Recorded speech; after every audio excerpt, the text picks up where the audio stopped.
कैसे हैं आप सभी। आशा करता हूँ आप सभी अच्छे होंगे। और आज हम बात करने जा रहे हैं आरपीएससी ग्रेड सेकंड की शिक्षक की तैयारी करने वाले विद्यार्थियों के लिए 2023 में पूछा गया आपका प्रश्न पत्र यानी सामान्य जीके का जो आपका पेपर होता है उसे आज हम देखने वाले हैं। गत वर्ष में पूछे गए आपके अति महत्वपूर्ण प्रश्नों को आज हम इस वीडियो के अंदर सोल्व करने वाले हैं। आपका कंप्लीट जो आपका प्रश्न पत्र पूछा गया था 2023 के अंदर 30 जुलाई 2023 का आपका ग्रुप ए का जो पेपर हुआ था उसके सभी 100 क्वेश्चनों को आज हम इस वीडियो में देखने वाले हैं। इन प्रश्नों से आप अपनी तैयारी को जांच सकते हैं कि आपकी तैयारी किस प्रकार की हुई है और आरपीएससी किस प्रकार के प्रश्न पूछती है। सबसे पहले बात कर लेते हैं कि आपके फर्स्ट पेपर के अंदर जो आपका प्रथम प्रश्न पत्र होता है उसके अंदर कौन कौन से सब्जेक्ट से प्रश्न पूछे जाते हैं। तो देखिए, सबसे पहले आपके पूछ जाते हैं राजस्थान के जीके के अंदर आपके राजस्थान भूगोल और अर्थव्यवस्था, राजस्थान का इतिहास, राजस्थान की कला एवं संस्कृति और राजस्थान का प्रशासन यानी कि पॉलिटी। ठीक है, राजस्थान का करंट अफेयर आपको पूछा जाता है। विश्व एवं भारत का भूगोल पूछा जाता है। भारतीय अर्थव्यवस्था, अंतर्राष्ट्रीय संबंध, भारतीय संविधान और शिक्षा मनोविज्ञान से आपके प्रथम प्रश्न पत्र के अंदर प्रश्न बनते हैं। तो चलिए शुरू करते हैं बिना किसी देरी के। शुरू करने से पहले अगर आप हमारे चैनल पर नए हैं तो सबसे पहले चैनल को सब्सक्राइब कर लें, वीडियो को शेयर करें और लाइक करें। तो देखिए, पहला प्रश्न है आपका, राष्ट्रीय रसद नीति 2022 के लक्ष्यों के संदर्भ में निम्न में से कौन से कथन सही हैं। कथन आपको ध्यान से पढ़ने। कथन देखिए, वर्ष 2023 तक भारत में लॉजिस्टिक्स की लागत को घटाकर वैश्विक बेंचमार्क के करीब लाना है। ये आपका पहला कथन है। दूसरा कथन है, वर्ष 2030 तक लॉजिस्टिक परफॉर्मेंस इंडेक्स के सर्वोच्च 25 देशों में भारत को लाना है। ऑप्शन देखिए यहाँ पर आपके पास ऑप्शन 4 है, ए और बी दोनों सही हैं। ना तो ए और ना ही बी। कथन ए सही है, कथन बी सही है। इस प्रश्न के उत्तर आपको कहीं कहीं पर जब आपने गूगल पे सर्च करोगे तो आपको प्रश्न देखने को मिलेगा। इसका जो उत्तर ना तो ए सही है और ना बी सही, लेकिन ऐसा नहीं है। जो इसका कथन बी है, सॉरी, जो कथन ए है वो बिल्कुल सही है, इसलिए इसका ऑप्शन 3 राइट आंसर हो जाएगा। यानी कथन ए बिल्कुल सही है। वर्ष 2030 तक भारत में लॉजिस्टिक की लागत को घटाकर वैश्विक बेंचमार्क के करीब लाना है। अगला प्रश्न देखिए, भारत में सूक्ष्म, लघु और मध्यम उपकरणों के कागज विहीन व शून्य लागत पर रजिस्ट्रेशन के लिए निम्न में से कौन सा पोर्टल शुरू किया गया है। चैंपियंस पोर्टल, समाधान पोर्टल, रैम पोर्टल या फिर उधम पोर्टल। तो इसका जो राइट आंसर हो जाएगा वो हो जाएगा आपका उधम पोर्टल, जो कि 1 जुलाई 2020 को लॉन्च किया गया था। ये बात आपको ध्यान रखनी है, इसकी डेट भी ध्यान रखनी है। 1 जुलाई 2020 को लॉन्च किया गया था। अगर तारीख पूछ ली जाए तो तारीख भी आपको याद रखनी है।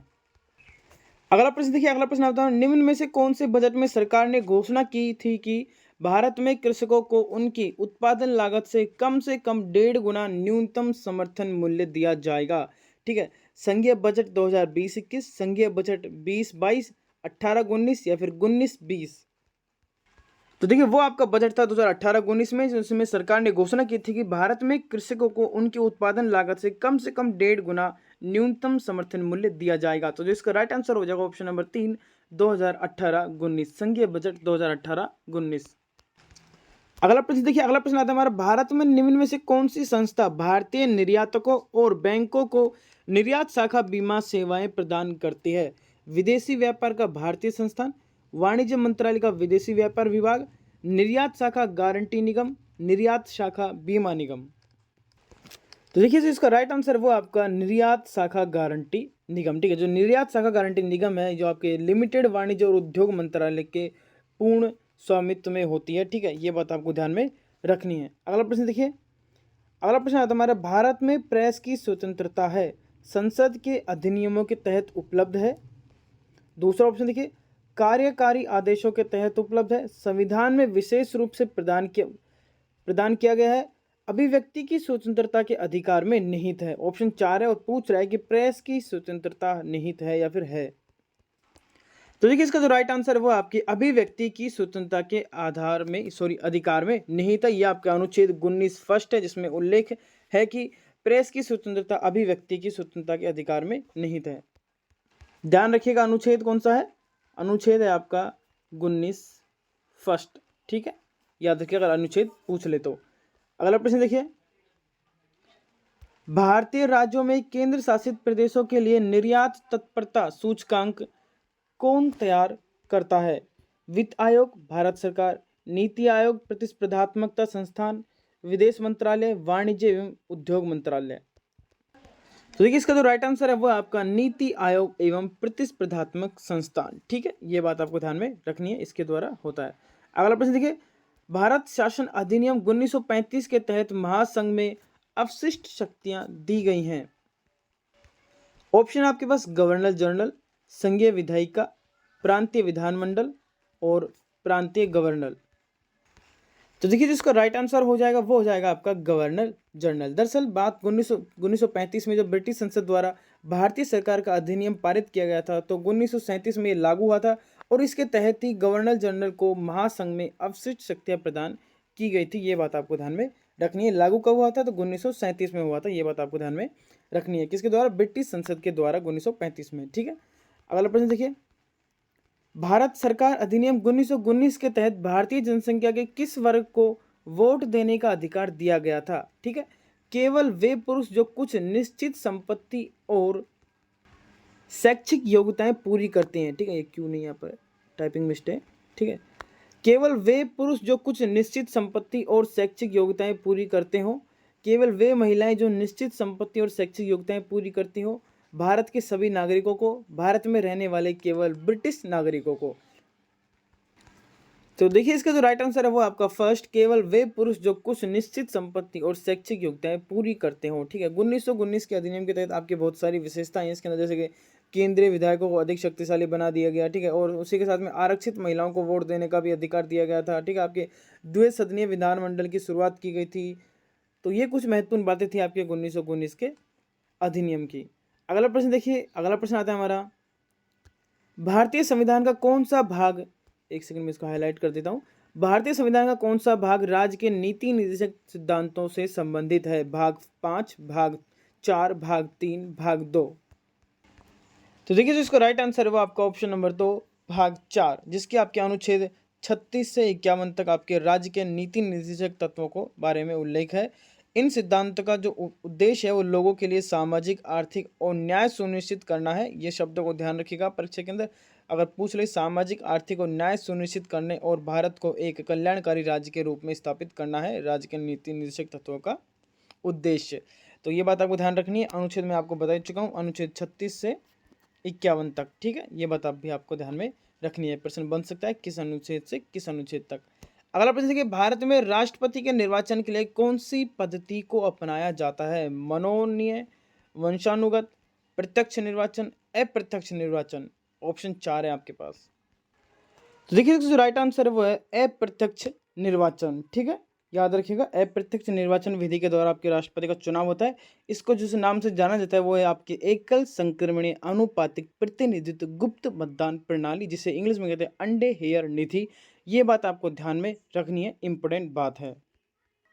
एक बात और आपको ध्यान में रखनी है कि जो आपके राष्ट्रपति के चुनाव के जो प्रत्यक्ष जो मतदाता होते हैं वो किस क्रम में मत देने का होता है? तो वो आपके वरीयता क्रम में मत देना होता है। ये बात आपको ध्यान में रखनी है, वरीयता क्रम, इस शब्द को ध्यान में रखना है। और अगर हम बात करें कि आपके राष्ट्रपति के निर्वाचन की जो प्रक्रिया है वो किस अनुच्छेद में है, तो वो आपके 55 में है। और आपके राष्ट्रपति का निर्वाचन मंडल वो 54 में है, जिसके अंदर आपको कौन कौन से भाग ले सकते हैं? आपके लोकसभा और राज्यसभा के निर्वाचित सदस्य। ठीक है, और सभी राज्यों के विधानसभा के निर्वाचित सदस्य। एक बात जो आपको ध्यान में रखनी है वो है कि मनोनीत सदस्य इसमें भाग नहीं लेते हैं। ठीक है, और एक बात, दिल्ली और पुदुचेरी संघ शासित प्रदेशों के विधानसभा के भी सदस्य जो कि निर्वाचित हैं वो भाग ले सकते हैं। किस संविधान संशोधन के तहत? तो 17वां संविधान संशोधन 1992 के तहत। ये बातें आपको ध्यान में रखनी है। चलिए अगले प्रश्न की ओर चलते हैं। अगला प्रश्न देखिए, भारतीय संविधान सभा के सदस्यों को निम्न में से किसने प्रत्यक्ष रूप से निर्वाचित किया? ऑप्शन देखिए, ऑप्शन आपके पास 4, संघीय व्यवस्थापिका ने, प्रांतीय और संघीय व्यवस्थापिका ने, प्रांतों की जनता ने, प्रांतों की विधानसभा ने। तो देखिए इसका जो राइट आंसर है वो है आपके प्रांतों की विधानसभा के द्वारा या फिर प्रांतों की विधानसभा ने। अगला प्रश्न देखिए, भारतीय संविधान में निर्णय निम्न में से किस आधार पर लिया गया? सहमति और रजामंदी, अल्पमत, सर्वसम्मति, बहुमत से। तो इसका जो राइट आंसर है वो आपका सहमति और रजामंदी से है, ध्यान रखना है। ठीक है, ये बात आपको अच्छे प्रश्न है। अगला प्रश्न देखिए, निम्न में से किस मामले में उच्चतम न्यायालय ने यह निर्णय दिया कि संवैधानिक संशोधन भी भारत के संविधान के अनुच्छेद 13 के अधीन विधि है जिन्हें मूल अधिकारों के असंगत होने पर शून्य घोषित किया जा सकता है? तो देखिए ऑप्शन आपके पास चार: मिनर्वा मिल्स मामला, मेनका गांधी मामला, गोलकनाथ मामला या फिर केशवानंद भारती मामला। तो जो इसका राइट आंसर है वो है आपका गोलकनाथ मामला, जो कि आपके 1967 में, ये बात आपको ध्यान में रखनी है, 1967 का। अगला प्रश्न देखिए, किस ऐतिहासिक दिन भारत और चीन के बीच पंचशील समझौते पर हस्ताक्षर हुए थे? डेट है आपके पास 29 अप्रैल 1954, 30 अप्रैल 1954, 26 अप्रैल 1954 या फिर 27 अप्रैल 1954। तो देखिए इसका जो राइट आंसर हो जाएगा वो हो जाएगा आपका 29 अप्रैल 1954। ठीक है, इस पर पंचशील समझौता हुआ था और ये बीजिंग में हुआ था, जहाँ पर आपके भारतीय राजदूत एन राघवन ने हस्ताक्षर किए थे और चीन के उप विदेश मंत्री चांग हानफू, ये दो व्यक्तियों ने हस्ताक्षर किए थे। ठीक है, ये बात आपको ध्यान में रखनी है। अगला प्रश्न देखिए, अगला प्रश्न हमारा, प्रसिद्ध पुस्तक ट्वेलाइट इन चाइना किसके द्वारा लिखी गई थी? जवाहरलाल नेहरू, के नटवर सिंह ने, के पी एस मेनन ने, के एम पिनक्कर, के एम ने। निम्नलिखित में से कौन सा संयुक्त राष्ट्र संघ महासभा की अध्यक्ष बनने वाली प्रथम या फिर पहली महिला थी? विजय लक्ष्मी पंडित, एनी बिसेंट, अरुणा आसफ अली या फिर सरोजनी नायडू। तो देखिए इसका राइट आंसर हो जाएगा आपका विजय लक्ष्मी पंडित। ठीक है, ध्यान रखिएगा। अगला प्रश्न देखिए, लोकसभा का नेता कौन है? लोकसभा अध्यक्ष, उपराष्ट्रपति, राष्ट्रपति या फिर प्रधानमंत्री? बहुत अच्छा प्रश्न है। तो देखिए इसका राइट आंसर आप में से अधिकतर विद्यार्थियों को पता है, प्रधानमंत्री। अगला देखिए, 2019 के आम चुनावों में राष्ट्रीय राजनीतिक दलों के प्रत्याशी कुल कितने स्थानों पर विजय हुई? 342, 397, 405, 272। तो इसका जो राइट आंसर है वो आपके 397, ध्यान रखिएगा। अगला देखिए, CII और FICCI है परमाणु संधि, आतंकवादी संगठन, दबाव समूह, राजनीतिक दल। तो याद रखिएगा ये दोनों दबाव समूह है। क्या है? दबाव समूह है।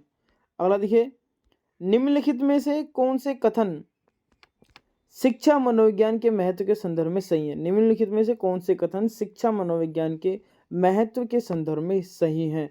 तो देखिए, यह विद्यार्थियों के व्यवहार में उचित परिवर्तन लाने में सहायता करती है। यह शिक्षकों में शैक्षिक समस्याओं को सुलझाने के प्रति सकारात्मक अभिवृत्ति एवं विकास करता है।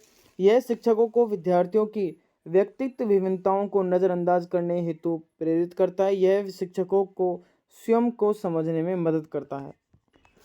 तो देखिए प्रश्न पूछ रहा है, निम्नलिखित में से कौन के संदर्भ सही हैं? ठीक है, तो पहला है, यह विद्यार्थियों के व्यवहार में उचित परिवर्तन लाने में सहायता करता है। हाँ जी, बिल्कुल सही है, करता है।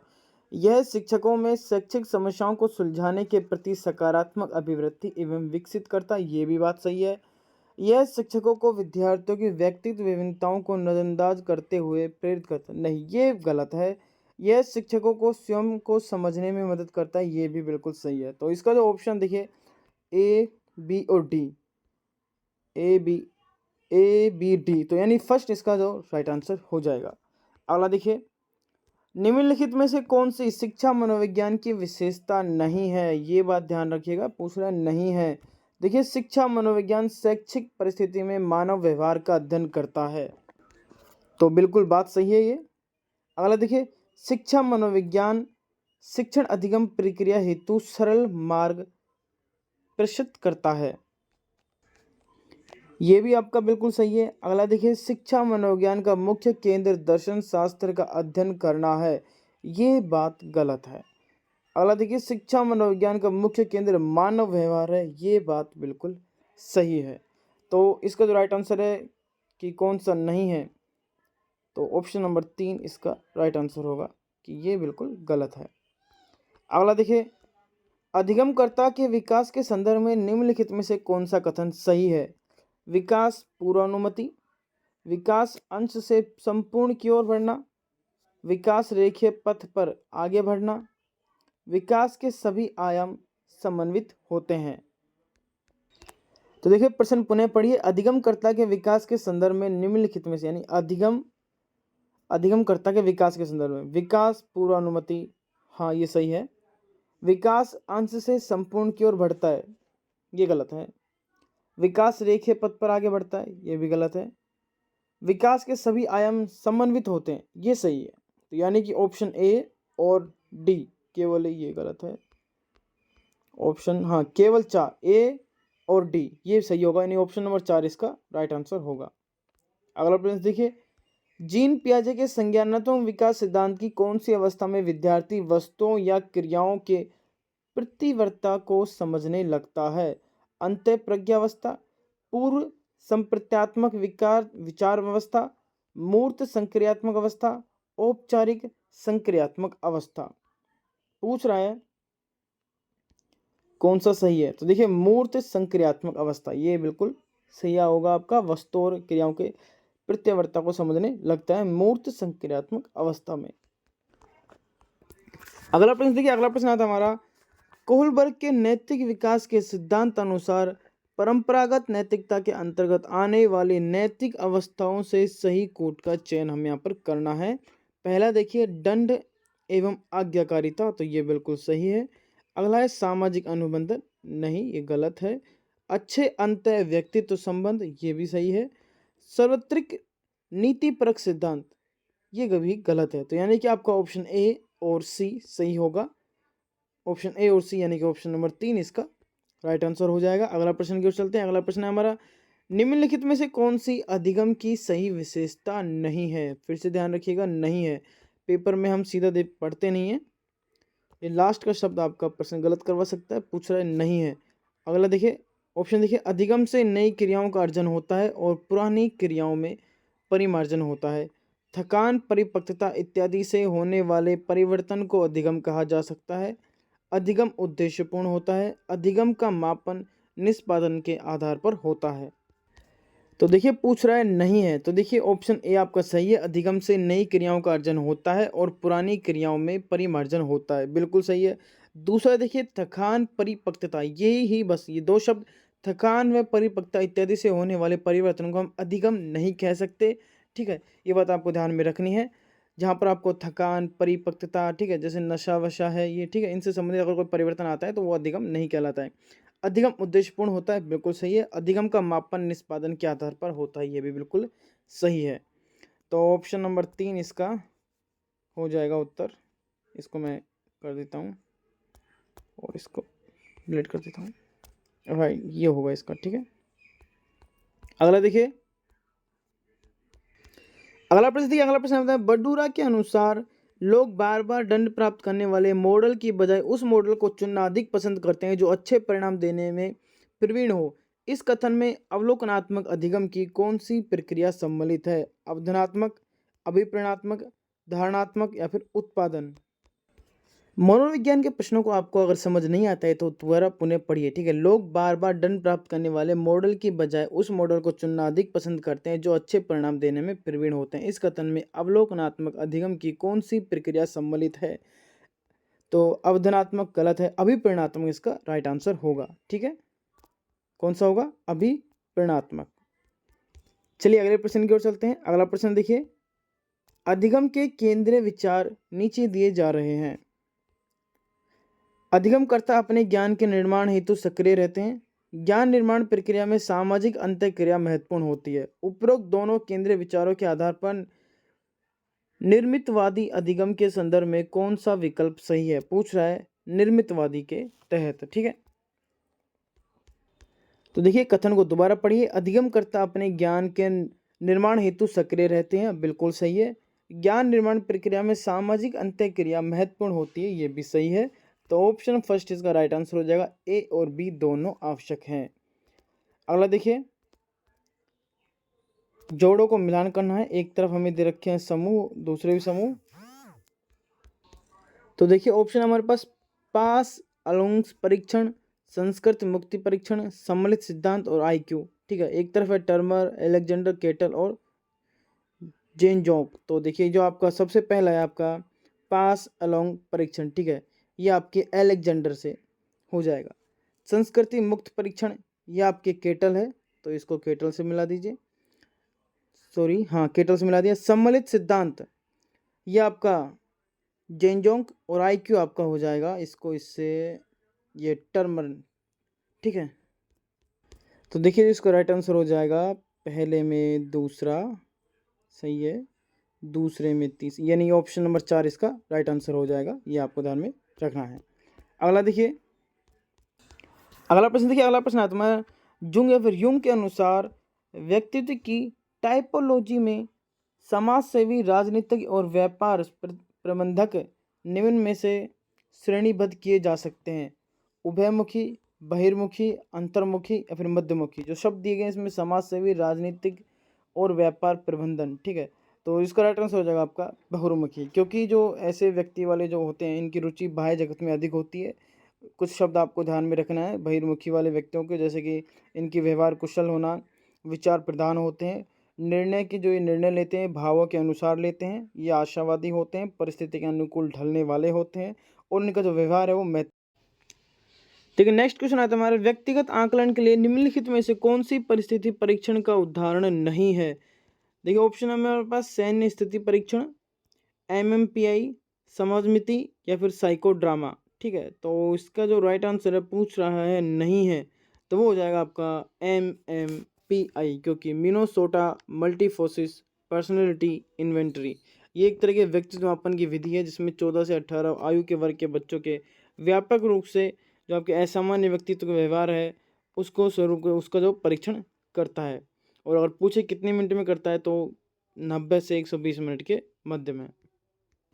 व्यक्तिगत आकलन के लिए नहीं है, ठीक है। तो अगला प्रश्न देखिए, एक वृद्ध व्यक्ति हमेशा अपने पूर्व के जीवन की सफल उपलब्धियों के बारे में बताता रहता है। समायोजन क्रियाविधि का यह उदाहरण निम्नलिखित में से कौन सी अरक्षा युक्ति से संबंधित है। तो देखिए ऑप्शन फर्स्ट है व्यक्तिकरण, उदात्तीकरण, प्रतिदमन व प्रतिगमन। तो इसका जो राइट आंसर हो जाएगा वो हो जाएगा प्रतिदमन, ठीक है। प्रतिगमन है ये, दमन नहीं है, प्रतिगमन, ठीक है, याद रखिएगा। प्रतिगमन से तात्पर्य है कि अपनी जो पूर्व की अवस्था में लौटना। सिंपल अगर एक लाइन में बोले जाए तो पूर्व की अवस्था में लौटना ही प्रतिगमन का अर्थ होता है। इसमें क्या होता है, व्यक्ति का जो वर्तमान परिस्थिति के साथ तालमेल नहीं बैठ पाता है और इस ऐसी परिस्थिति में वो अपने आप को छोटी उम्र के बालकों के समान समझने लगता है और उनके समान अपना व्यवहार करने लगता है, ठीक है, समायोजित करता है। तो ये इंपॉर्टेंट बात है आपके प्रतिगमन से लेकर। अगला प्रश्न देखिए, एक विद्यार्थी एक कोर्स के परीक्षण में अच्छे ग्रेड प्राप्त करने के लिए कठिन परिश्रम पूर्वक अध्ययन करता है। यह उदाहरण है उच्च बुद्धि का, बाह्य अभिप्रेरणा का, उच्च सृजनात्मकता का, अच्छी आदत का। तो इसका जो राइट आंसर जो हो जाएगा वो है आपकी बाह्य अभिप्रेरणा का। अगला प्रश्न देखिए, निम्नलिखित में से कौन सा BK पासी द्वारा निर्मित सृजनात्मक परीक्षण का उप परीक्षण नहीं है। ऑप्शन आपके पास 4 है, परिणाम परीक्षण, जिज्ञासा परीक्षण, समस्या अवलोकन परीक्षण, सामान्य उपयोग परीक्षण। पूछ रहा है उप परीक्षण नहीं है, तो वो है आपके चौथा सामान्य उपयोगी परीक्षण। अगला प्रश्न देखिए, एक व्यक्ति अपने स्वयं को समझने और प्रभावी रूप से अपने जीवन को निर्देशित करने की योग्यता रखता है।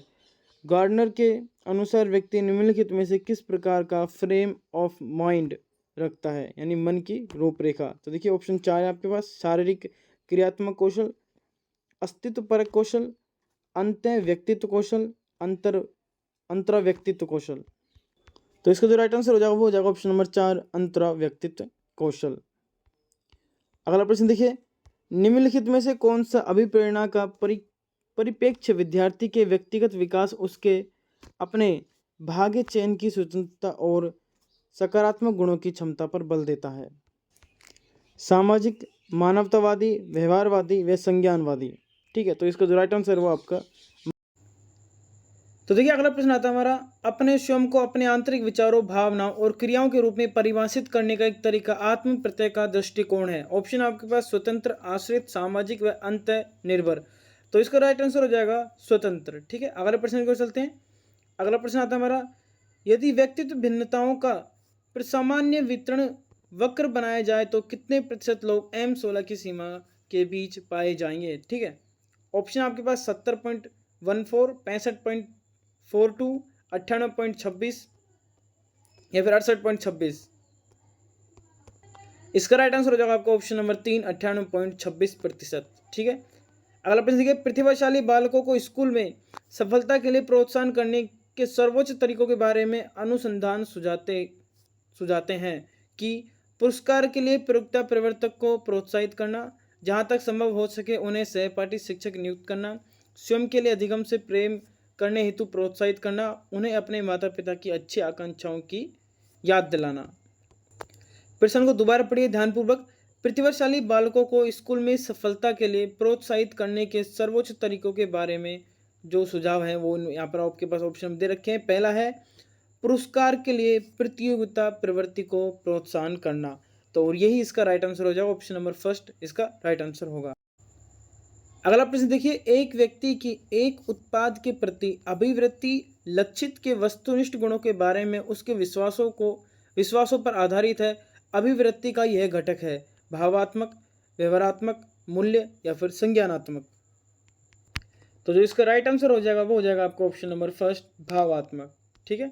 अगला प्रश्न देखिए, निम्नलिखित में से राजस्थान के किस प्रकार के वन सर्वाधिक वर्षा वाले क्षेत्र में पाए जाते हैं? शुष्क सागवान वन, खैर वन, मिश्रित पतझड़ वन, उष्ण कटिबंधीय कांटेदार वन। पूछ रहा है राजस्थान में किस प्रकार के वन सर्वाधिक वर्षा वाले क्षेत्र में पाए जाते हैं। देखिए उष्ण कटिदार वन तो सिंपल सी बात है गलत है, मिश्रित पतझड़ ये भी गलत है, खैर भी गलत है। राइट आंसर है इसका शुष्क सागवान वन, जो कि आपके डूंगरपुर, बांसवाड़ा, सलूम्बर यहाँ पर पाए जाते हैं दक्षिणी भाग में। अगला देखिए, आर्थिक सर्वेक्षण 2022-23 के अनुसार वर्ष 2021-22 में देश में मूंगफली उत्पादन में राजस्थान का कौन सा स्थान रहा? तीसरा, चौथा, पहला या फिर दूसरा? तो इसका जो राइट आंसर है दूसरा। पूछ ले कि प्रथम स्थान किसका रहा, तो प्रथम स्थान आपका रहा था गुजरात का। किसका? गुजरात का। ठीक है, ध्यान रखिएगा। सेकंड रहा था अपने राजस्थान का।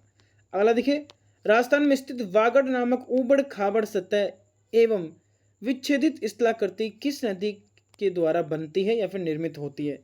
ऑप्शन है चंबल, माही, बनास या लूनी।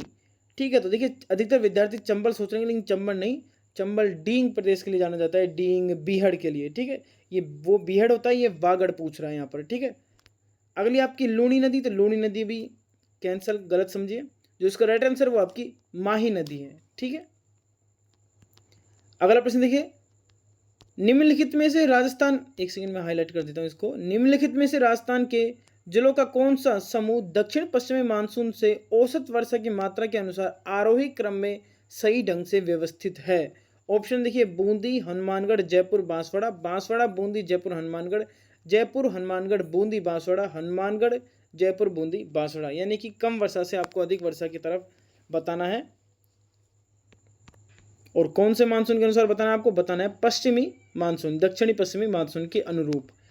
तो देखिए बांसवाड़ा, बांसवाड़ा और बांसवाड़ा तीन ऑप्शनों में से आ रहा है, दूसरा ऑप्शन तो कट कर दीजिए यहाँ पर। अब देखिए बूंदी, हनुमानगढ़, जयपुर, बांसवाड़ा। तो देखिए सेकंड ऑप्शन में हम लेंगे बांसवाड़ा के बाद बूंदी को। तो देखिए बूंदी इसमें भी है और बूंदी इसमें भी है, इसलिए ये पहला ऑप्शन भी गलत हो जाएगा। अब आ जाती है हनुमानगढ़ और जयपुर को लेकर। तो देखिए राजस्थान का अगर आप देखते हैं और हम बात कर रहे हैं दक्षिण पश्चिमी मानसून को लेकर, ठीक है, तो आप इससे भी अंदाजा लगा सकते हैं कि कौन सा जिला कहाँ पर स्थित है। देखिए हनुमानगढ़ यहाँ पर है, जो कि मरुस्थलीय प्रदेश में आता है, तो सर्वाधिक कम वर्षा यहीं पर होगी। उसके बाद में जयपुर, देखिए यहाँ पर आपके बूंदी यहाँ पर और बांसवाड़ा यहाँ पर। तो सिंपल सी बात हो जाएगा हनुमानगढ़, जयपुर, बूंदी, बांसवाड़ा। तो ऑप्शन नंबर 4 इसका राइट आंसर होगा। अगर सिंपल से अगर आप जिले भी याद है आपको कौन सा कहाँ पर है, तो भी आप इसका अंदाज़ा लगा सकते हैं। राइट आंसर चौथा हो जाएगा। अगला प्रश्न देखिए, निम्नलिखित में से कौन सी नदियाँ का उद्गम स्थल मध्य प्रदेश में है? काली सिंध, बेड़च, पार्वती और बाणगंगा। देखिए बाणगंगा तो बिल्कुल गलत है, जिन विद्यार्थियों ने नदियाँ पढ़ी है तो बाणगंगा तो बिल्कुल ही गलत हो जाएगा। अब बात करते हैं बेड़च, काली सिंध और पार्वती। अब देखिए नदी टॉपिक पढ़ी तो आप सभी को पता है कि जो बेड़च नदी है वो आपके उदयपुर से निकलती है। अब बचते हैं आपकी काली सिंध और पार्वती, जो कि चंबल नदी की सहायक नदियाँ हैं, जो कि विंध्याचल पर्वत श्रेणियों से निकलती हैं, जो कि एमपी से आपके निकलती हैं। तो राइट आंसर हो जाएगा इसका नंबर ए और सी, यानी कि ऑप्शन नंबर 3 इसका राइट आंसर होगा ए और सी। ठीक है। अगला प्रश्न देखिए, गलत युग्म चुनिए। अर्थूना मंदिर डूंगरपुर, त्रिपुरा सुंदरी मंदिर बांसवाड़ा, सलीम सिंह जी की हवेली जैसलमेर, जसवंत थड़ा जोधपुर। तो देखिए जसवंत थड़ा जोधपुर बिल्कुल सही है, सलीम जी की हवेली ये भी जैसलमेर ये भी बिल्कुल सही है, और त्रिपुरा सुंदरी मंदिर बांसवाड़ा ये भी सही है। अर्थूना मंदिर डूंगरपुर ये आपका गलत है यहाँ पर। तो देखिए जो आपका अर्थूना जो मंदिर है ये आपके डूंगरपुर नहीं बांसवाड़ा पे है। कहाँ में? बांसवाड़ा में, और ये सबसे प्राचीन मंदिर माना जाता है बांसवाड़ा के अंदर, प्राचीन देवताओं का, ठीक है, सबसे प्राचीन मंदिर माना जाता है, और ये बांसवाड़ा के गढ़ी क्षेत्र में है ये मंदिर आपका अर्थूना, याद रखिएगा। चलिए अगले प्रश्न की ओर चलते हैं। उस जिले के समूह का चयन कीजिए जहां 2011 की जनगणना के अनुसार कुल जनसंख्या में अनुसूचित जनजाति की जनसंख्या का प्रतिशत 60% से अधिक था। ऑप्शन देखिए, डूंगरपुर, उदयपुर, प्रतापगढ़, डूंगरपुर, उदयपुर तो दौसा, बांसवाड़ा, डूंगरपुर तथा उदयपुर, बांसवाड़ा, डूंगरपुर, प्रतापगढ़। तो देखिए डूंगरपुर और प्रतापगढ़, डूंगरपुर और प्रतापगढ़ तीन ऑप्शन में आपको दिखने को मिल रहा है, जिसमें हम दो ऑप्शन राइट चुन सकते हैं। इसमें डूंगरपुर, उदयपुर और प्रतापगढ़, बांसवाड़ा, डूंगरपुर, प्रतापगढ़। अब इनमें से आपको देखना है कौन सा राइट आंसर है। तो जिसको राइट आंसर है वो आपके ऑप्शन नंबर 4 बांसवाड़ा, डूंगरपुर और प्रतापगढ़। तो इसका जो राइट आंसर हो जाएगा आपका ऑप्शन नंबर 4, इसको क्लिक कर लीजिए। अगला देखिए, खेरी तथा लोही नस्लें हैं। पहले तो बता रही है, पूछ रहा है किसकी नस्लें, बकरी भेड़, क्रमशः बताना है आपको, यानी खेरी बकरी की है और लोही भेड़ की है, या फिर खेरी भेड़ की और लोही बकरी की है, या फिर खेरी भेड़ की है लोही ऊँट की है, या फिर खेरी ऊँट की है और लोही भेड़ की है। इस प्रकार से आपको ऑप्शन दे रखे हैं। तो देखिए जो आपकी खेरी नस्ल है वो भेड़ की है, किसकी है? भेड़ की। और जो आपकी लोही नस्ल है वो बकरी की है। अब पूछ रहा है क्रम से, भेड़ बकरी यहाँ पर भी है, भेड़ बकरी यहाँ पर है, पूछ रहा है क्रम से, तो देखिए खेरी भेड़ की हो जाएगी और बकरी लोही आपकी बकरी की हो जाएगी। तो ऑप्शन नंबर 2 इसका राइट आंसर होगा। अगले प्रश्न की ओर चलते हैं। जनगणना 2011 के अनुसार, हाईलाइट कर देता हूँ मैं इसको, जनगणना 2011 के अनुसार 2001 से 2011 तक सर्वाधिक शहरी दशकीय परिवर्तन दर प्रतिशत राजस्थान के निम्नलिखित किस जिले में पाई गई है? जयपुर, कोटा, जैसलमेर, अलवर। तो इसका जो राइट आंसर है वो हो जाएगा आपका अलवर क्षेत्र, ठीक है। और कौन कौन अलवर से है कमेंट बॉक्स में कमेंट कीजिएगा। अगला प्रश्न देखिए, कौन सा सुमेलित नहीं है? पूछ रहा है सुमेलित नहीं है, उद्योग और स्थिति, ठीक है। Tyre tube Alwar, polymer Shahpura, hi-tech glass Dholpur, सफेद सीमेंट निम्बाहेड़ा।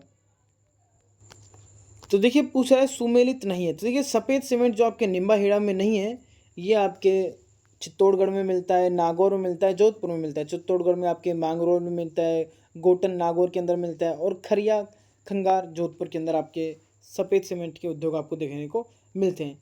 और बात रही टायर ट्यूब, तो ये यहाँ पर गलत है, यहाँ पे आएगा आपका कांकरोली राजसमंद के अंदर मिलता है। ये टाइपिंग मिस्टेक हो गई है, ठीक है। तो इसका जो राइट आंसर हो जाएगा वो हो जाएगा आपका ऑप्शन नंबर 4। अगला प्रश्न देखिए, अगला प्रश्न हमारा, सुल्तान अलाउद्दीन खिलजी का सेनापति जो रणथंबोर के किले की घेराबंदी के समय मारा गया था, नुसरत खां, मोहम्मद खां, उलग खां, जलाल खां। तो इसका जो राइट आंसर है वो आपका नुसरत खां है। अगला प्रश्न देखिए, किस इतिहासकारक ने हल्दी घाटी के युद्ध को गोगुंदा के युद्ध के नाम से पुकारा था?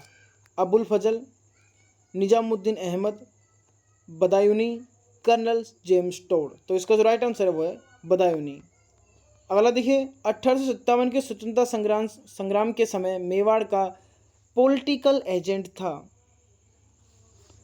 कर्नल मेलिसन, मेजर मैक्सेन, मेजर शोवर्क, या फिर कर्नल ईडन। तो पूछ रहा है पॉलिटिकल एजेंट कौन था। अगला प्रश्न देखिए, निम्नलिखित में से किस पुरा स्थल के निवासी वस्त्र बुनाई की तकनीकों से या फिर तकनीक से परिचित थे? बैराठ, कालीबंगा, बलाथल, या फिर गणेश्वर। तो इसका जो राइट आंसर हो जाएगा वो आपका बैराठ कोटपुतली, ठीक है। पूछ ले कि बैराठ सभ्यता कहाँ पर स्थित है, तो आपको बताना है बाणगंगा नदी पर स्थित है। अगला प्रश्न देखिए, किस अभिलेख में प्रतिहारों को सौमित्र यानी लक्ष्मण के अद्भुत हुआ कहा गया है? देखिए ऑप्शन 4 है आपके पास, उज्जैन अभिलेख, कन्नौज, ग्वालियर, या फिर जोधपुर अभिलेख। तो इसका जो राइट आंसर है वो आपका ग्वालियर अभिलेख में कहा गया है। अगला देखिए, ललित विग्रह राज नाटक का लेखक सोमदेव किस चौहान शासक का राजकवि था? जगदेव, विग्रहराज चौथे, पृथ्वीराज प्रथम, अर्णोराज। तो जो इसका राइट आंसर है वो आपके पृथ्वीराज प्रथम। ठीक है, ऑप्शन नंबर 3 इसका राइट आंसर होगा। अगला देखिए, मत्स्य संघ का बृहत राजस्थान में विलय कब हुआ? 18 अप्रैल 1948, 30 मार्च 1949, 15 मार्च 1949, 18 मार्च 1948। तो इसका जो राइट आंसर है वो आपका 15 मई 1949, ऑप्शन नंबर 3 इसका राइट आंसर होगा। अगला प्रश्न देखिए, निम्नलिखित में से कौन सा दुर्ग कोषवर्धन दुर्ग के नाम से भी जाना जाता है? दुर्गों का एक प्रश्न आपका हर बार पूछा जाता है। देखिए, तमनगढ़, सिवाना, अलवर का बाला दुर्ग या फिर शेरगढ़ दुर्ग। तो इसका जो राइट आंसर है वो आपका शेरगढ़ दुर्ग। और बात करी जाए किस जिले में स्थित है, तो बारात जिले में स्थित है। एक ध्यान रखिएगा, शेरगढ़ जिला धौलपुर में भी स्थित है। तो अगर ऑप्शन में आ जाए कि हाँ भाई शेरगढ़ दुर्ग कहाँ स्थित है, तो आपको अगर दोनों ऑप्शन मिलते हैं तो बात अलग, नहीं तो आपको बारा और धौलपुर भी है। अगर बारा ना देखने को मिले तो धौलपुर में भी शेरगढ़ दुर्ग है, ये बात आपको ध्यान में रखनी है। जिसे कोषवर्धन दुर्ग भी कहते हैं, कोषवर्धन कहते हैं बारा वाले को। ठीक है, ध्यान रखिएगा, जो बारा जिले में स्थित है। अगला प्रश्न देखिए, लोक देवता हरबू का मुख्य मंदिर कहाँ है? कोल्लू में, बेंगटी में, सावला में या फिर सामलिया में? तो इसका जो राइट आंसर है वो है बेंगटी में स्थित है हरबू का।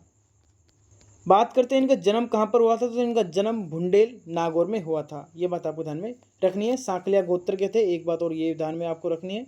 अगला प्रश्न देखिए, 1942 में किस सत्याग्रही की जोधपुर जेल में भूख हड़ताल के दौरान मृत्यु हो गई थी? गोपाल लाल पुरोहित, तारक प्रसाद, बालक मुकुंद या फिर शिवकर्ण? तो इसका जो राइट आंसर है वो है बालक मुकुंद बिस्सा। अगला प्रश्न देखिए,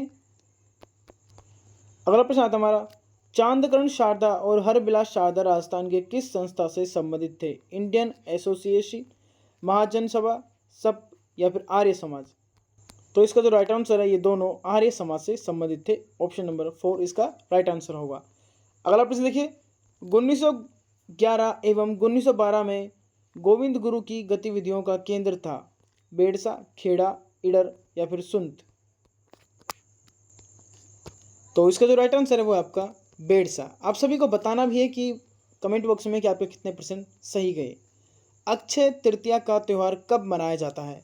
ठीक है, ऑप्शन 4 है आपके पास। वैशाख महीने के कृष्ण पक्ष की तृतीया को, आषाढ़ महीने के शुक्ल पक्ष की तृतीया को, वैशाख महीने के शुक्ल पक्ष की तृतीया को, ज्येष्ठ महीने के शुक्ल पक्ष की तृतीया को।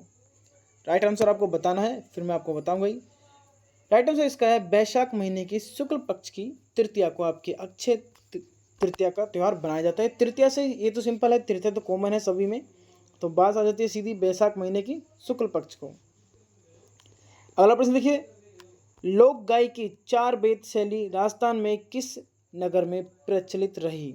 अलवर, बीकानेर, टोंक, जयपुर?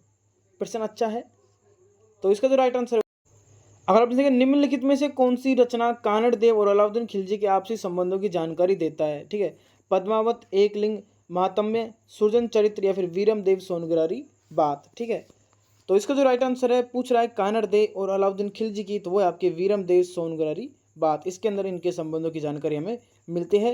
अगर आप देखिए, बिसलदेव रासो की रचना किसने की थी? सूर्यमल मिश्रण, नरपति नल्ला, चंद बरदाई या फिर महेश दास ने? तो देखिए, इसका जो राइट आंसर वो है नरपति नल्ला। नल्ला से आप याद रख सकते हैं, बिसलदेव रासो की रचना किसने की थी? नल्ला ने की थी। अगला देखिए, दादू पंथ की मुख्य गद्दी में स्थित है?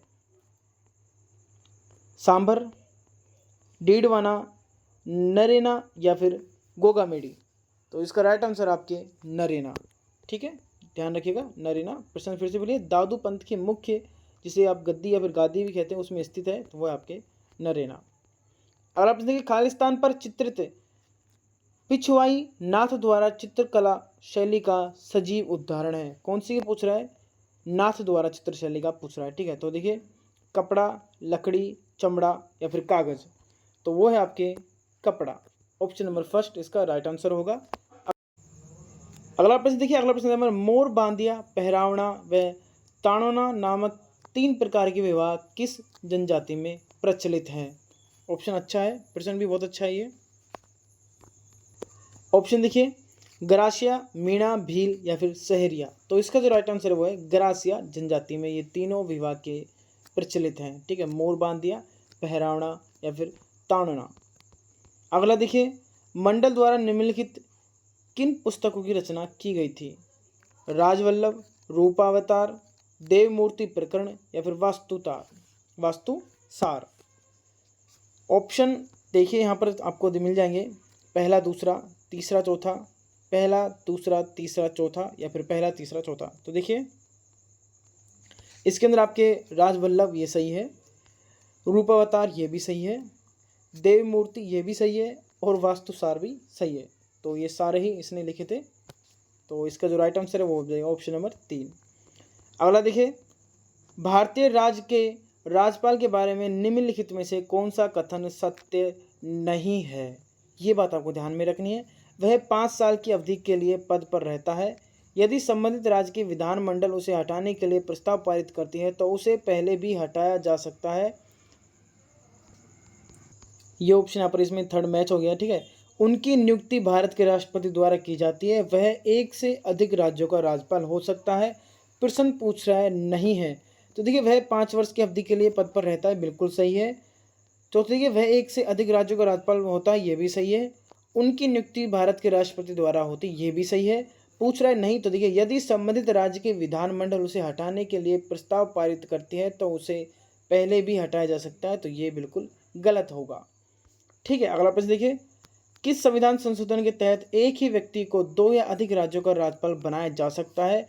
10वां संविधान, 25वां, 5वां या फिर 7वां संविधान संशोधन। तो इसका जो राइट आंसर है वो आपके 7वां संविधान संशोधन के तहत किसी भी एक व्यक्ति को 2 या 2 से अधिक राज्यों का राज्यपाल नियुक्त किया जा सकता है। अगला प्रश्न देखिए, निम्नलिखित में से किसने सबसे कम कार्यकाल के लिए राजस्थान राज्य मानवाधिकार आयोग के अध्यक्ष का पद संभाला है? ऑप्शन देखिए, प्रकाश टाटिया, अमर सिंह गोदार, एस संगीर अहमद, सुश्री कांता भटनार। तो इसका जो राइट आंसर है वो है आपके ऑप्शन नंबर 4, सुश्री कांता भटनागर। ये बात आपको ध्यान में रखनी है। अगला प्रश्न देखिए, निम्नलिखित में से कौन सा सबसे कम अवधि तक राजस्थान का मुख्यमंत्री रहा था? पूछ रहा है सबसे कम अवधि वाले मुख्यमंत्री कौन थे? तो वो है आपके, पहले ही बता दूं या फिर बाद में बताऊं? हीरालाल देवपुरा, जगन्नाथ पहाड़िया, टीकाराम पालीवाल। बस 3 ऑप्शन पढ़ने की आवश्यकता है, ज़्यादा ऑप्शन पढ़ने की आवश्यकता नहीं है, क्योंकि जो हमारा राइट आंसर है वो आपके हीरालाल देवपुरा, इनका सबसे कम कार्यकाल माना जाता है।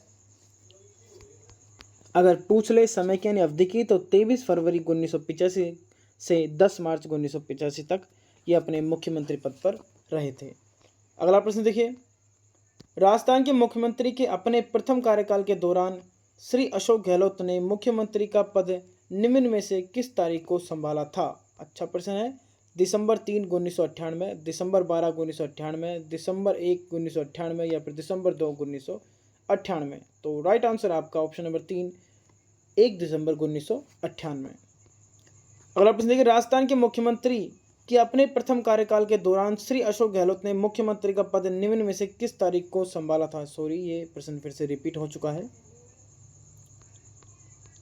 अगला प्रश्न देखिए, राजस्थान की वह 15वीं संविधान सभा में अनुसूचित जाति व जनजाति के लिए आरक्षित निर्वाचन क्षेत्र में से कितने में महिला सदस्य निर्वाचित हुई हैं? तो देखिए 6 अनुसूचित जाति से, 5 अनुसूचित जाति से, 8वीं, तीसरी, 7वीं, चौथी, 9वीं या फिर दूसरी।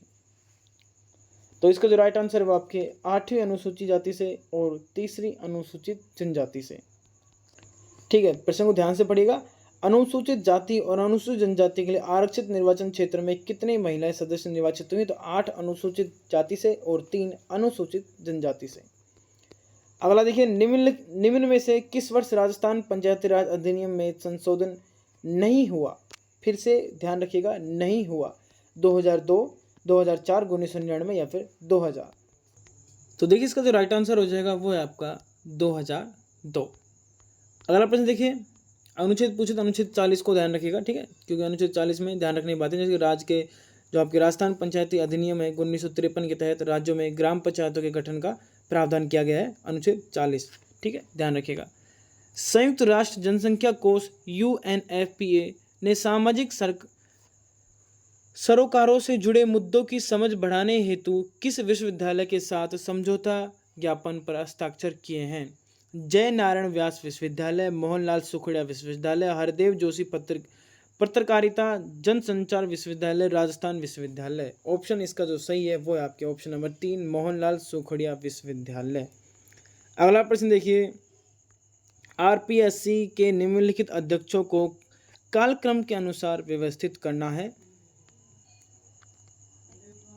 आरपीएससी हमेशा स्वयं के बारे में एक प्रश्न पूछ दिया जाता है। तो देखिए, doctor BL Rawat, doctor Deendayal, Ram Singh Chauhan, doctor SS Tak. पूछ रहा है कालक्रम के अनुसार क्रम इनका व्यवस्थित करना है। तो देखिए, सबसे पहले थे आपके डॉक्टर BL रावत, उसके बाद में थे आपके राम सिंह चौहान, उसके बाद थे आपके डॉक्टर दीनदयाल और चौथे पे थे आपके डॉक्टर SS टाका। ठीक है, तो ACBD यानी कि ACBD ऑप्शन नंबर 4 इसका राइट आंसर होगा। अगला प्रश्न, सबसे छोटा कार्यकाल वाले राजस्थान के मुख्य सचिव है निरंजन कुमार आर्या, CK मैथुर, राजीव स्वरूप, NC गोयल। प्रश्न को दोबारा पढ़िए। पूछ रहा है कि सबसे छोटे कार्यकाल के बारे में, तो वो हो जाएंगे आपके NC गोयल। अगले प्रश्न देखते हैं, पंचायती राज अधिनियम 1994 की धारा 14 के अनुसार 4 लाख की जनसंख्या वाली जिला परिषद में कितने सदस्य निर्वाचित होंगे? 25, 17, 22, 13। राइट आंसर होगा इसका आपका, इसमें थोड़ा मैं कंफ्यूज हूँ, या तो हाँ 17 या 22, हाँ राइट आंसर 17 होगा। ठीक है, कन्फर्म है, कन्फ्यूजन दूर हो गया। Right answer 17। ठीक है, पूछ रहा है पंचायती राज अधिनियम 1994 की धारा 14 के अनुसार 4 लाख की जनसंख्या, ठीक है, 1994 की धारा 14 के अनुसार 4 लाख की जनसंख्या वाली जिला परिषद में कितने सदस्य निर्वाचित होंगे? तो वो होंगे आपके 17। अगला प्रश्न देखिए, राज्य के निम्नलिखित में से कौन से जिलों में स्थित धार्मिक स्थलों में धार्मिक पर्यटन को बढ़ावा देने के लिए हाल ही में राजस्थान सरकार ने 18.48 करोड़ की धनराशि स्वीकृत की है? झालावाड़, राजसमंद, उदयपुर, सिरोही, भीलवाड़ा, डूंगरपुर, नागौर, जैसलमेर, अलवर, नागौर, अजमेर, बीकानेर। तो देखिए, इसका जो राइट आंसर है वो आपके नागौर, जैसलमेर और अलवर। तो ऑप्शन नंबर 3 इसका राइट आंसर होगा, नागौर, जैसलमेर, अलवर। अगला प्रश्न देखिए, हाल ही में भारत के प्रधानमंत्री ने राजस्थान के किस जिले में प्रधानमंत्री मातृ वंदना योजना को गोद भराई समारोह के रूप में मनाने की नई पहल की सराहना की है या फिर शुरुआत की है? तो देखिए, जोधपुर, अजमेर, जयपुर या फिर दौसा। तो इसका जो राइट आंसर है वो आपके दौसा। अगला प्रश्न देखिए, निम्नलिखित में से कौन सा कार्यकाल राजस्थान के सरकारी स्कूलों में माध्यमिक परीक्षा उत्तीर्ण करने वाले छात्रों को उनके करियर लक्ष्यों को पूरा करने के लिए उपयुक्त विषय संकायों का चयन करने में मदद करने के लिए शुरू की गई है? ये सब आपके करंट अफेयर के प्रश्न है। देखिए, तो आपका अगला कदम स्मार्ट शाला, डायल फ्यूचर, मुस्कान कार्यक्रम। तो इसका जो राइट आंसर है वो आपके डायल फ्यूचर, ऑप्शन नंबर 3 इसका राइट आंसर होगा। अगला देखिए, 2023 में जल जीवन मिशन कनेक्शन में राजस्थान का क्या स्थान है? 14वां, 16वां, 10वां, 12वां। तो इसका राइट आंसर आपके 12वां स्थान है। एक सेकेंड, 12वां स्थान है। इसकी PDF आपको हमारे टेलीग्राम चैनल पर मिल जाएगी। टेलीग्राम चैनल का लिंक मैं डिस्क्रिप्शन में दे दूंगा, वहाँ से आप देख सकते हैं। हाल ही में दिल्ली में आयोजित हुई 11वीं भारतीय ओपन चैंपियनशिप में राजस्थान की अनुया प्रसाद ने 10 metre air pistol deaf woman category में कौन सा मेडल जीता है? कांस्य पदक, कोई पद नहीं, स्वर्ण पदक या फिर रजत पदक? तो इसका जो राइट आंसर है वो है स्वर्ण पदक जीता है। अगला देखिए, हाल ही में नई दिल्ली में आयोजित, मैं इसको हाईलाइट कर देता हूँ, हाल ही में नई दिल्ली में आयोजित 66वें नेशनल स्कूल गेम्स में राजस्थान के प्रणय चोरडिया और युक्ति हर्ष ने व्यक्तिगत स्वर्ण पदक जीते हैं। उन्होंने ये पदक किस खेल में जीते हैं? निशानेबाजी, तैराकी, बैडमिंटन या फिर शतरंज? तो जो इसका राइट आंसर है वो आपके बैडमिंटन में जीते हैं। अगला प्रश्न देखिए, राजस्थान सरकार ने असंगठित क्षेत्र में पंजीकृत सक्रिय श्रमिकों एवं स्ट्रीट वेटर्स को किस योजना के तहत आर्थिक राहत पहुंचाने का बड़ा निर्णय लिया है? चिरंजीवी श्रमिक सबल योजना, चिरंजीवी बीमा योजना, मुख्यमंत्री चिरंजीवी दुर्घटना बीमा योजना, फिर मुख्यमंत्री निःशुल्क निरोग योजना? तो इसका जो राइट आंसर है वो आपके चिरंजीवी श्रमिक सबल योजना के तहत।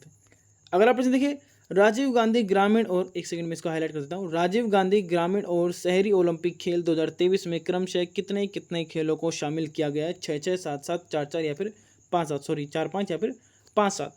तो जिसका राइट आंसर है वो आपके 7-7 खेलों को सम्मिलित किया गया है। अगला देखिए, हाल ही में राजस्थान क्रीड़ा परिषद द्वारा 63वां केंद्रीय आवासीय खेलकूद प्रशिक्षण शिविर का आयोजन किस स्थान पर किया गया?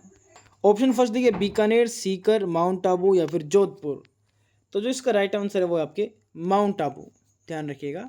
अगला प्रश्न देखिए, निम्नलिखित में से किस देश का 2023 में जनसंख्या घनत्व न्यूनतम था? यूक्रेन, सियारा लियोन, ऑस्ट्रेलिया या फिर रूस। तो वो राइट आंसर है इसका ऑस्ट्रेलिया। ठीक है, ऑप्शन नंबर 3 इसका राइट आंसर होगा। मैं इसको तो एक सेकेंड अलग से बता देता हूँ ताकि आपको पीडीएफ में आंसर ढूंढने की आवश्यकता नहीं पड़ेगी। विश्व युवा रिपोर्ट 2005 के अनुसार निम्नलिखित में से कौन सा युवा जीवन पर वैश्वीकरण का प्रभाव नहीं है? वैश्विक नागरिकता, वस्तुओं की सर्व उपलब्धता, प्रवास या फिर युवा संस्कृति।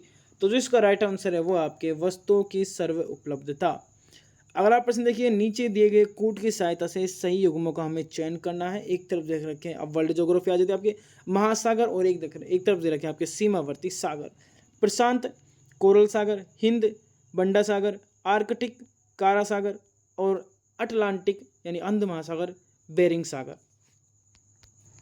तो देखिए, पहला है आपका प्रशांत कोरल सागर, तो ये बिल्कुल राइट है। हिंद बांडा सागर ये बिल्कुल गलत है। आर्कटिक कारा सागर ये बिल्कुल सही है। अंटार्कटिक बेरिंग सागर ये गलत है।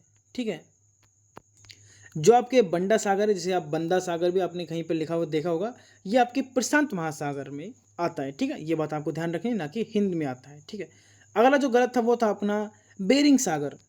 तो जो आपका ये बेरिंग सागर है, ये दरअसल एक तरह की जल संधि है। बेरिंग जल संधि आपने कहीं पर पढ़ा हो तो देखिए, आर्कटिक महासागर और प्रशांत महासागर को जोड़ती है, जिसे कहते हैं बेरिंग जल संधि। तो आई होप आप सभी इसका राइट आंसर लगा लीजिए। इसका राइट आंसर हो जाएगा आपका ए और सी, यानी कि फर्स्ट ऑप्शन इसका राइट आंसर होगा। अगला देखिए, दबाव पेटियों के मौसमी स्थानांतरण के कारण पछुआ पवनें, अब ऑप्शन देखिए, कर्क रेखा की ओर सरकती हैं, मकर रेखा की ओर सरकती हैं, गर्मियों में ध्रुवों की ओर एवं सर्दियों में विषुवत रेखा की ओर सरकती हैं, गर्मियों में विषुवत रेखा और सर्दियों में ध्रुव की ओर सरकती हैं। प्रश्न पुनः पढ़िए, दबाव पेटियों के मौसमी स्थानांतरण के कारण पछुआ पवनें, पूछ रहा है पछुआ पवनों के बारे में। तो देखिए, इसका जो राइट आंसर है वो है गर्मियों में ध्रुव की ओर, सर्दियों में विषुवत रेखा की ओर सरकती है। ये बात आपको ध्यान में रखनी। ऑप्शन नंबर 3 इसका राइट आंसर होगा। पृथ्वी दिवस मनाया जाता है 22 मई, 2 फरवरी, 22 अप्रैल या फिर 5 अप्रैल। तो आई होप आप सभी को इसका आंसर आता होगा। 22 अप्रैल इसका राइट आंसर होगा। अगला देखिए, गलत युग्म हमें चुनना है। क्षेत्र दे रखे हैं और ऊर्जा संसाधन दे रखे हैं। ठीक है, तो देखिए, पहला आता है आपका आलिया बेट तेल, तो ये बिल्कुल सही है। दूसरा देखिए, मोहरान हुग रीजन कोयला, ये बिल्कुल गलत है। अगला देखिए, नाहरकटिया गैस, ये बिल्कुल सही है। झारिया कोयला, ये भी बिल्कुल सही है, इसको मैं सही कर देता हूँ। जो आपका मोहरान गुहेर रीजन है, ये आपका कोयला नहीं, ये तेल का है। ठीक है, किसका है? तेल का क्षेत्र है। पूछे कहाँ पर है, तो देखिए असम में है ये। ठीक है, ध्यान रखिएगा, ये तेल का है। अगला देखिए, मानसूनी वर्षा में क्षेत्रीय भिन्नता सहायक है। भूमि की क्षमता बढ़ाने में, सूखा शासन में, विभिन्न प्रकार के फसलें उगाने में, तापमान। अगला प्रश्न देखिए, कोकण, कनारा और मालबार उप प्रदेश हैं गुजरात तटीय मैदान के, पश्चिमी तटीय मैदान के, पश्चिमी घाट के या फिर पूर्वी तटीय मैदान के। तो मालबार से आप अधिकतर समझ गए होंगे विद्यार्थी, पश्चिमी तटीय मैदान के, इसका राइट आंसर हो जाएगा। अगला देखिए, नर्मदा और तापी की घाटियों के मध्य कौन सी श्रेणी स्थित है? विंध्यन, सतपुड़ा, रायलसीमा या फिर सह्याद्री। इसका राइट आंसर हो जाएगा आपका सतपुड़ा, याद रखिएगा। अगला देखिए, और अंतिम प्रश्न देखिए, अंडमान तथा निकोबार द्वीप समूह में अधिकांशतः किस प्रकार के वन पाए जाते हैं? नमन उष्ण कटिबंधीय पर्णपाती वन, उष्ण कटिबंधीय सदाबहार वन, उष्ण कटिबंधीय शुष्क पतझड़ वन व आर्द्र शीतोष्ण वन। इसका राइट आंसर बताने से पहले जिन विद्यार्थियों ने अब तक वीडियो को लाइक नहीं किया, चैनल को सब्सक्राइब नहीं किया, तो वीडियो को लाइक कर लीजिए और चैनल को सब्सक्राइब कर लीजिए। इसी तरह की और सेकंड ग्रेड के मॉडल पेपर के लिए, ये सभी जो आपका मॉडल पेपर था, ये आपके ग्रुप ए का था, 2023 में पूछा जा चुका है 30 जुलाई के अंदर। तो इसका जो राइट आंसर है वो आपके उष्ण कटिबंधीय सदाबहार वन आपके अंडमान निकोबार द्वीप समूह में पाए जाते हैं। तो ये आपके कुल मिला के 100 प्रश्न हो जाते हैं। इसकी पीडीएफ की बात करें तो इसकी पीडीएफ आपको हमारे टेलीग्राम चैनल पर मिल जाएगी। टेलीग्राम चैनल का नाम मैं आपको बता देता हूँ, लाइव स्टडी लाइफ टाइम। और बात रही इस पेपर को, आप सर्च भी कर सकते हैं, सेकंड ग्रेड के नाम से सर्च कर लीजिएगा, मिल जाएगा आपको इसकी पीडीएफ। अन्यथा लिंक मैं डिस्क्रिप्शन में दे रहा हूँ, वहाँ से आप देख सकते हैं। जिन विद्यार्थियों ने अब तक वीडियो को लाइक नहीं किया तो लाइक करें, चैनल को सब्सक्राइब करें। मिलते हैं नेक्स्ट वीडियो में, तब तक के लिए धन्यवाद।